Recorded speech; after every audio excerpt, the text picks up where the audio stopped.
रायगड़ा जिला गुणपुर पौरांचल स्थित ए नागा पुओ ए तरुण चित्र माध्यम सचेतनतार बार्ता बढ़ाई। स्थानीय शहीद लक्ष्मण नायक स्मारक उच्च विद्यालय 10म श्रेणी में पढ़ुवा ए तरुण तांकर तुली माध्यम चित्र अंकी देश में किभली कोरोना व्यापी एवं एहार प्रतिकार निमंते केंद्र और राज्य सरकार किभली तत्परता प्रकाश करुछंती एने से जनसाधारण को सचेतन बार्ता देछंती।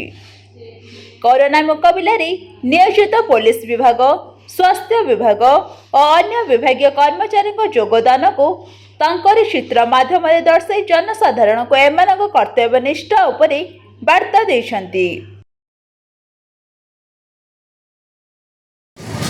भारत को किसी डॉक्टर भारत चीन रोटे स्टुपिड लोकटा भारत को हवा जिते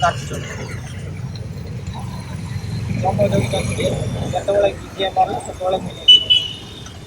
डॉक्टर जगि कोरोना को भारत को आसु चीन संक्रमित होई आसिथिबा एही कोरोना भूताणु किभली भारत में प्रसारित होईछि एवं भारतवासी लॉकडाउन माध्यम यार मुकाबला करुछंती एने चित्रण करिसंती।